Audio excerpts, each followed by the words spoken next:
Hello viewers, स्वागत है आप सभी का मेरे यूट्यूब चैनल स्कूल ट्यूशन गुरुजी में। आज हम बात करें कार्यपत्रक 37 की, जो कि 26 फरवरी के लिए जारी किया गया है। इसे बच्चों सही कर लीजिएगा, 26 फरवरी के लिए जारी किया गया है। ये कक्षा 8 का विज्ञान विषय कार्यपत्रक है। यहाँ बच्चे अपना नाम लिखेंगे और ये अपने कक्षा अध्यापक का नाम लिखेंगे। बच्चों, हमारा पाठ चल रहा है बल तथा दबाव। अब बल के प्रकार के बारे में आज हम पढ़ेंगे कि बल का प्रकार कैसा होता है, यानी संपर्क या असंपर्क के बारे में। तो चलिए शुरू करते हैं आज का पाठ और देखते हैं बल के बारे में। तो बच्चों, क्या होता है कि जब हम बल लगाते हैं तो बल लगाने से गति और दिशा दोनों बदल सकती है, जो कि अपने आप नहीं हो सकता। यानी कि अगर हम किसी वस्तु पर बल ना लगाएं या किसी वस्तु की पर बल ना लगाएं तो क्या होगा कि ना तो वो दिशा बदलेगा, ना ही वो अपना आकार बदलेगा। ठीक है, लेकिन जब हम बल लगाएंगे तो क्या होगा, वो गति भी, उसकी गति भी बदल जाएगी, आकार भी बदल जाएगा, दोनों चीजें बदल जाएगी और दिशा भी बदल जाएगी बच्चों।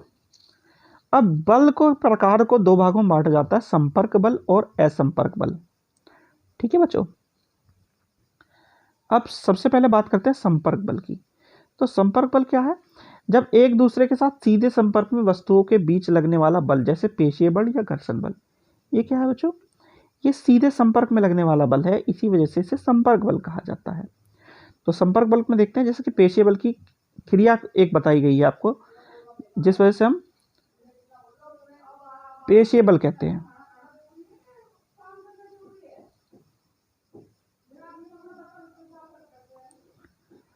तो पहला क्या है कि अगर आप बगैर छुए बाल्टी को उठा सकते हैं तो आप नहीं उठा सकते। आप मेज पर रखी किसी वस्तु को बिना छुए उठा सकते हैं तो नहीं उठा सकते। इसके लिए आपको पेशीय बल चाहिए, जो कि एक संपर्क बल का उदाहरण है बच्चों। तो ये क्या, यहाँ पे क्या चीजें बताई गई हैं आप देख लीजिए कि मांसपेशियां हमारे शरीर में होने वाली गति से संबंधित गतिविधियों को करने में सक्षम बनाती हैं। बैल, घोड़े, गधा और ऊंट जैसे जानवर हमारे लिए विभिन्न प्रकार के काम पेशीय बल के उपयोग से ही करते हैं। पेशीय बल को तभी लगाया जा सकता है जब किसी वस्तु के संपर्क में हो, और इसे संपर्क बल भी कहा जाता है बच्चों। अच्छा, अब बात करते हैं घर्षण बल की।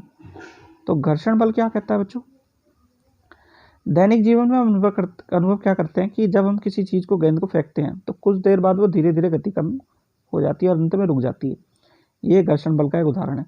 दूसरा क्या है, नाव की भी चलने पर थोड़ी देर बाद बंद हो जाती है, यानी चप्पू मारना जब बंद कर दे तो उसमें वो बंद हो जाती है। तीसरा, इंजन के बंद कर देने पर कार या स्कूटर रुक जाता है। तो इन सभी वस्तुओं में ऐसा क्या होता है कि वस्तु का कार्य करते हुए नहीं दिखाई देता। इसका कारण है कि इन सब में क्या लगता है कि गति की स्थिति को बदलने का कारण ये घर्षण बल का होता है बच्चों। अब घर्षण बल क्या है? घर्षण बल हमेशा गतिशील वस्तुओं को कार्य कराता है और उसकी दिशा में हमेशा गति के विपरीत दिशा में काम करता है। यानी कि काम तो कराता है, लेकिन काम कौन सी दिशा में करता है? विपरीत दिशा में करता है। यह भी संपर्क बल का उदाहरण है, क्योंकि बल ही सतहों के बीच में संपर्क के कारण उत्पन्न होता है ये बल। ठीक है बच्चों। दूसरा होता है असंपर्क बल। असंपर्क बल हम अगली बार पढ़ेंगे। वैसे ये समझ लीजिए, जिस प्रकार संपर्क बल क्या है, संपर्क में होने के कारण है, और असंपर्क बल बिना संपर्क के होता है बच्चों। ठीक है, अब जरा प्रश्न उत्तर देख लेते हैं। तो पहला प्रश्न है आपका, निम्नलिखित में से संपर्क और बल और संपर्क और असंपर्क बल को पहचानिए। तो पहला, नाव का खेना बंद कर देना या देने पर रुक जाना। तो ये बच्चों संपर्क बल का उदाहरण है। फिर है, एक व्यक्ति का पानी की बाल्टी को उठाना। ये भी संपर्क बल का उदाहरण है, क्योंकि ये पेशीय बल के उदाहरण है बच्चों, और इसमें घर्षण बल का भी उदाहरण है। फिर है, एक व्यक्ति का हथौड़े से कील को ठोकना। तो इसमें भी वो क्या कर रहा है? संपर्क में ही है, तो इसलिए ये संपर्क बल का उदाहरण है बच्चों। फिर है प्रश्न नंबर 2, जमीन पर लुढ़कती हुई गेंद को धीरे धीरे धीमी हो जाती है। ऐसा कारण किस लिए होता है बच्चों?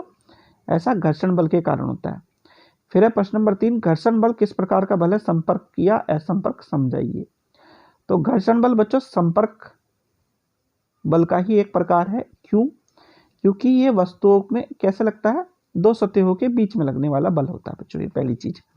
दूसरा, ये वस्तु की जो बल लगने की दिशा है उसकी विपरीत दिशा में लगता है, इसी वजह से इसे क्या करता है, ये दो सतहों के बीच में लगता है।